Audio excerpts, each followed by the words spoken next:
This happened when I was 10 years old. Growing up in a military family, I spent a significant portion of my childhood living in the Middle East. Because of the proximity and low cost of travel, we frequently visited nearby countries. On this particular trip, my family and I flew into Cairo, Egypt, for a long weekend. At that time, Cairo was notorious as the kidnapping capital of the world, but we didn't think too much about it. The flight wasn't very long. We lived only 2 to 3 hours away. It was late at night when we landed, and we were supposed to have a shuttle from the Marriott Hotel pick us up. Unfortunately, for some reason, our driver never showed. Exhausted and stranded at the airport, we were left with no choice but to find a regular taxi. At that hour, it took forever to find one. Eventually, we found a taxi offering us a good deal. In Egypt, taxis don't use meters. Instead, drivers set flat rates as they see fit. This driver seemed reasonable, so we piled in and began heading toward the hotel. The streets of Cairo at night were chaotic, and many roads weren't clearly defined. Out of nowhere, another taxi barreled into ours, hitting us from the side and forcing us to stop in the middle of the road. It wasn't unusual. Accidents like this weren't uncommon in the region, but it was terrifying for us as foreigners. The two drivers immediately got out of their cars, yelling at each other in rapid-fire Arabic, each blaming the other for the collision. For a moment, it looked like they might start throwing punches. My family and I sat frozen in the back seat, completely unsure of what to do. Eventually, the shouting stopped, and the drivers got back into their cars and went their separate ways, leaving us stunned. We'd been in Egypt less than 2 hours, and already it felt like we'd had an adventure. When we finally arrived at the hotel, it was around 3 a.m. We were utterly exhausted. The driver helped us unload our bags and apologized profusely for the accident. To make up for it, he offered to pick us up the next morning and take us to the Great Pyramids, which were already on our itinerary, for an incredibly cheap rate. My parents agreed and set a time for him to meet us the following day. The next morning, we were all excited to start the day. When we walked outside, the driver was already there, leaning against his car like a character straight out of an old movie. He had been waiting for us, right on time. As a blonde-haired, blue-eyed girl with a deep tan from living in the Middle East, I stood out in Egypt. When the driver saw me in the daylight for the first time, he gave me a look that sent chills down my spine, even as a 10-year-old. It was creepy and unsettling, and I couldn't shake the feeling that something was wrong. Still, we got into his taxi and headed toward the pyramids. Throughout the drive, he kept talking to me and making jokes, his attention uncomfortably fixated on me. Even with both of my parents in the car, his boldness made my skin crawl. As we got closer to the pyramids, the driver pulled up to a split in the road. There was one entrance, where visitors could walk the long distance to the pyramids, and another entrance where taxis could go directly through. But either way, you had to pay to see them. It seemed strange to me, but it was just how things worked there. Throughout the ride, the driver kept making jokes about my blonde hair and blue eyes, repeatedly mentioning that he could get me into the pyramids for free, so my parents wouldn't have to pay for an extra ticket. My parents brushed it off, laughing politely, and handed him the fare when we arrived. They thanked him and started to exit the taxi, eager to begin our visit. Somehow, after getting out of the car, the driver also got out and directed me toward the trunk.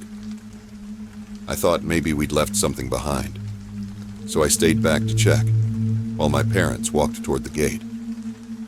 The driver popped open the trunk, and to my confusion, there was nothing inside. Before I could say anything, He grabbed my arm and placed a hand on my back, trying to push me into the open trunk. "I'm getting you in for free," he said over and over again, his tone unnervingly calm as he tried to shove me forward. Panic surged through me, and I immediately began to resist, digging my heels into the ground. The realization of what was happening hit me like a truck, and I screamed at the top of my lungs. "Mom! Dad!" I yelled, my voice breaking with fear. My parents, who had already begun walking away, turned back in alarm. Realizing I wasn't behind them, they sprinted toward me. The driver, startled by my scream, immediately let go, slammed the trunk shut, and jumped back into his car. By the time my parents reached me, he was already speeding away down the road. I was hysterical, tears streaming down my face as I cried uncontrollably.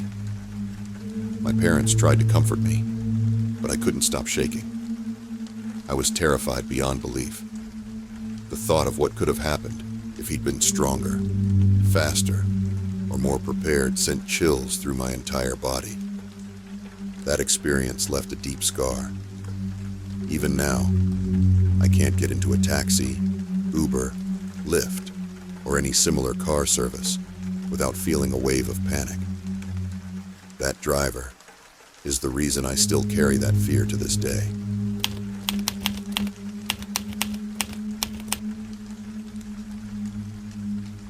This happened just over a year ago, 1 year and 2 days to be exact. It was a day I never thought would come, and it changed my life in ways I'm still struggling to comprehend. Even now, I find it hard to fully digest what happened.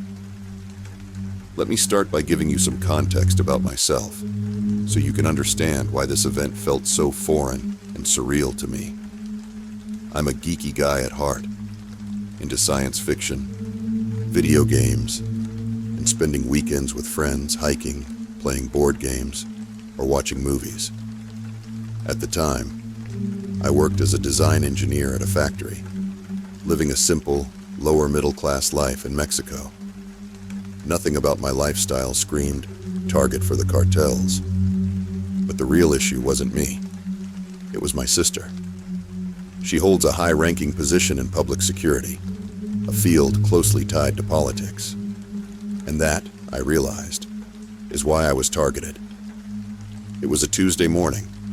My shift at work started at 6 a.m., so I left home around 5:25 a.m., as I usually did. That day, I was driving my dad's SUV instead of my small sedan because my parents were on vacation, and I was supposed to pick them up at the airport after work. As I left the house, I noticed something odd. About a block away, a shady-looking SUV was parked on the street. My sister's job had made me hyper-aware of anything that seemed out of place, especially since I'd recently had a nagging feeling that someone was following me. My family had dismissed it as paranoia, but seeing that SUV gave me pause. I slowed down as I passed by it and noticed a man in the driver's seat wearing a baseball cap. I stopped for a moment and looked directly at him. When our eyes met, he quickly looked down and covered his face. It felt off, but I tried to brush it aside, convincing myself it was just some random guy waiting for someone. I continued on my usual route to work, which took me through a rough neighborhood known for its poor lighting and bad reputation. The streets were narrow, with just 2 one-way lanes. While I was driving in the right lane, a Jeep Cherokee sped past me in the left lane and continued ahead.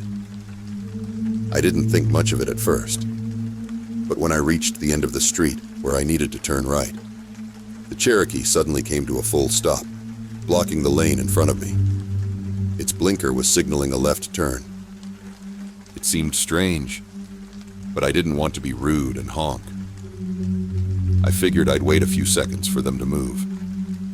Then, out of nowhere, an Explorer came screeching down the left lane and stopped next to me. Before I could react, 4 men jumped out. They were armed. 3 with guns, and 1 with a baseball bat. My heart stopped.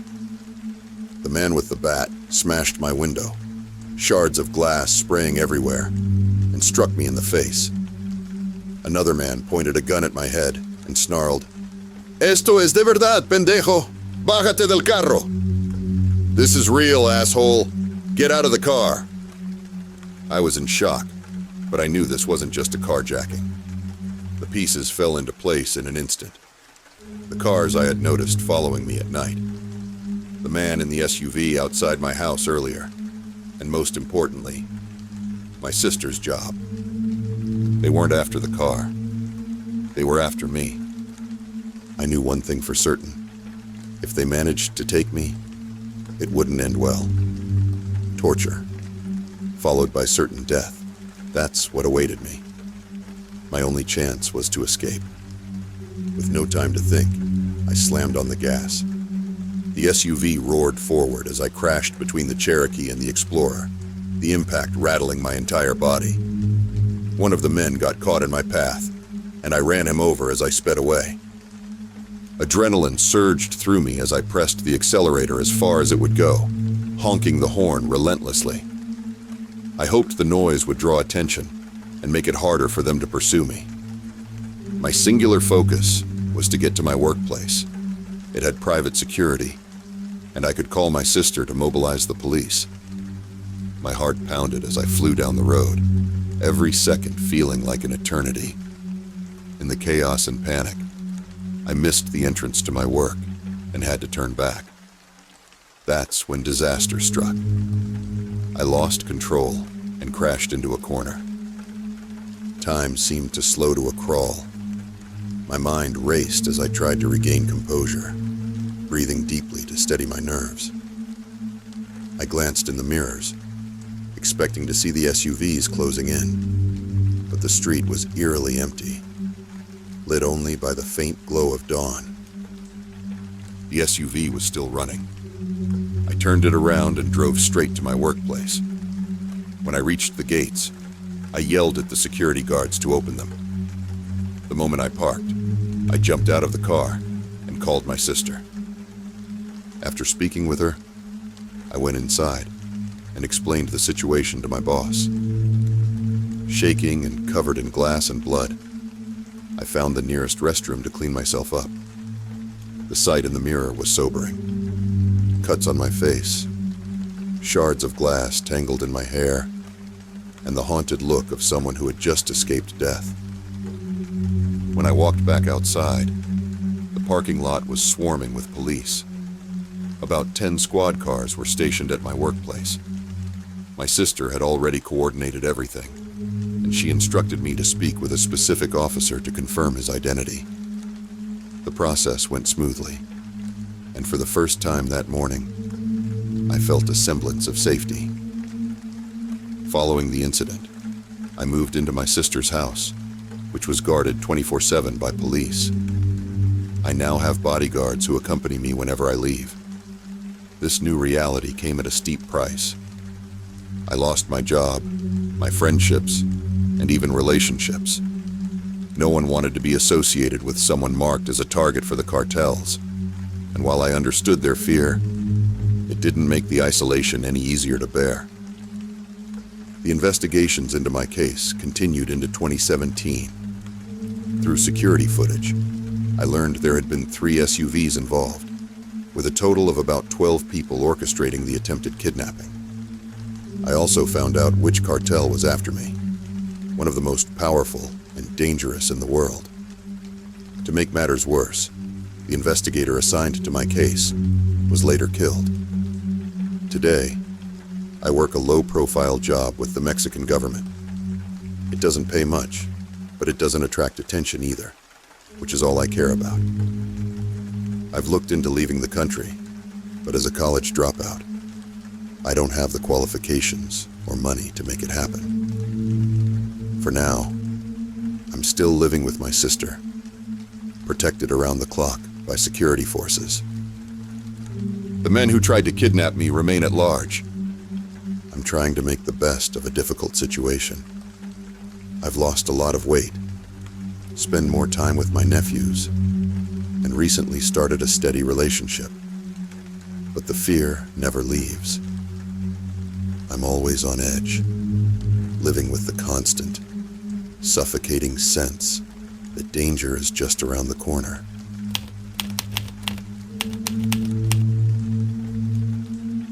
This happened around 2006, when I was in my mid-20s, and my sister, the unfortunate main character of this story, had just turned 21. At the time, she and her boyfriend lived with my fiancé and me. Weekends were usually spent at one of two bars we frequented, both of which had karaoke, air hockey, and a lively group of regulars. It was a simple, familiar routine for all of us. That particular night, we went to the bar that was further from home, about a half-hour drive away. Everything started out normally. Drinks, socializing with familiar faces, and the usual karaoke performances. My sister, who always tended to drink more than I did, ended up befriending two older ladies that night. They had a liquor store in their purses and were more than willing to share. At the time, I didn't realize what was happening, but for her, it was a score. Free drinks meant less money spent. The downside was that she got far more intoxicated than usual. By the end of the night, around 1:45 a.m., my sister was noticeably drunk. Meanwhile, my fiancé, her boyfriend, and I were deep into a heated air hockey game, planning to leave as soon as we finished. She walked up to us and slurred that she was stepping outside for a cigarette. It wasn't unusual. Most people did the same when they were ready to wind down. We nodded and told her we'd be out soon.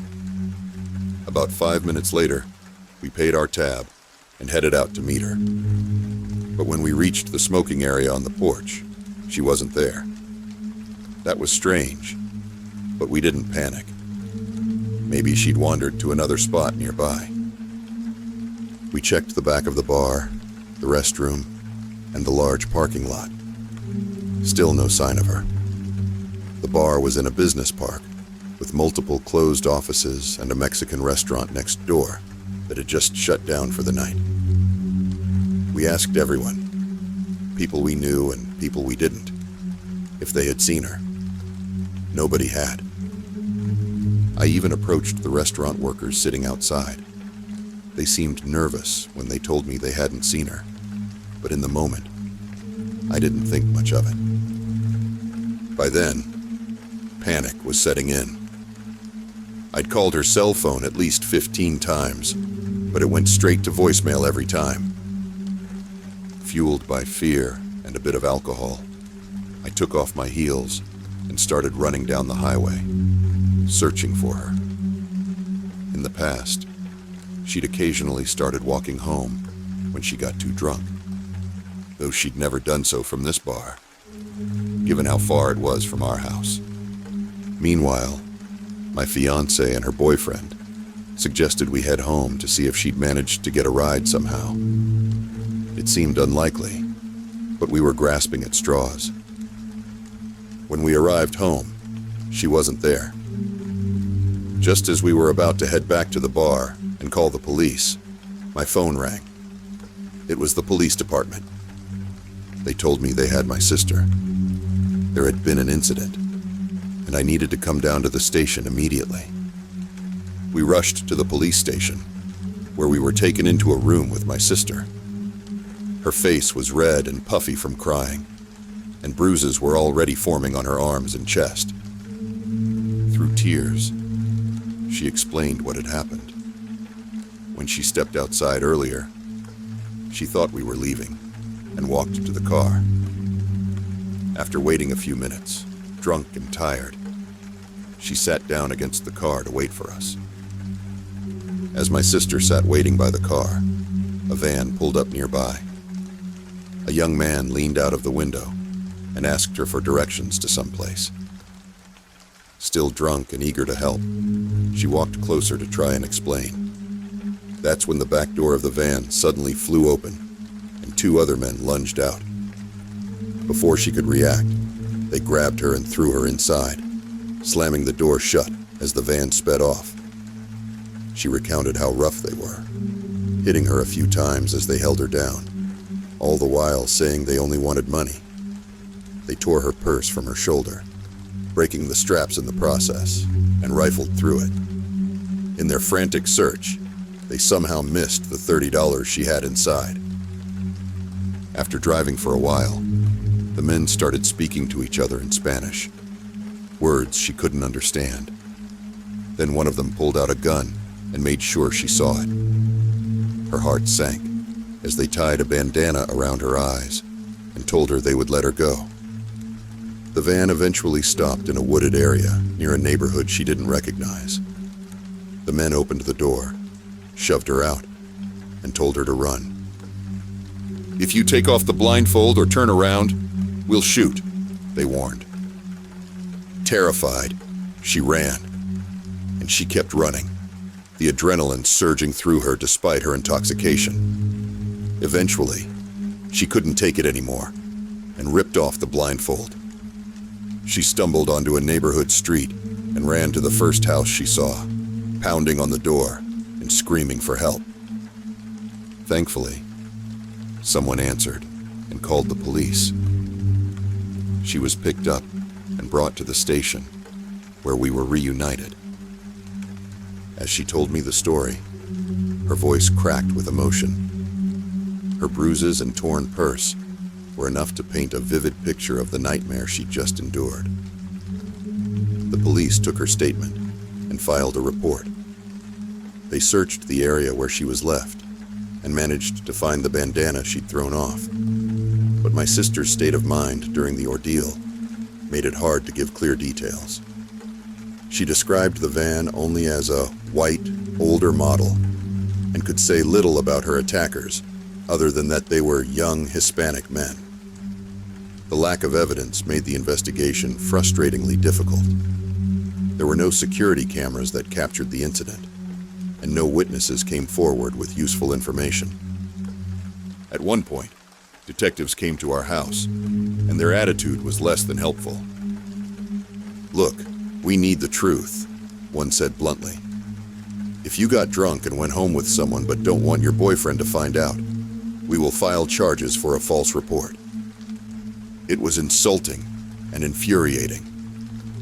My sister's bruises, the broken straps of her purse, and the sheer terror she had experienced weren't enough to convince them of the truth. I've always had my suspicions about the restaurant workers, who seemed nervous when I questioned them that night. But the police were never able to establish any connection.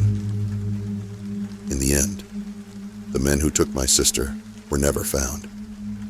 The case went cold, and we eventually moved on with our lives, scattering to different states. Today, it's just a story in our family history, a dark chapter that still makes me sick when I think about what could have happened to her. We were lucky it didn't end worse, but the fear lingers, and the memory of that night is impossible to erase. Stay safe out there. You never know how close danger can be.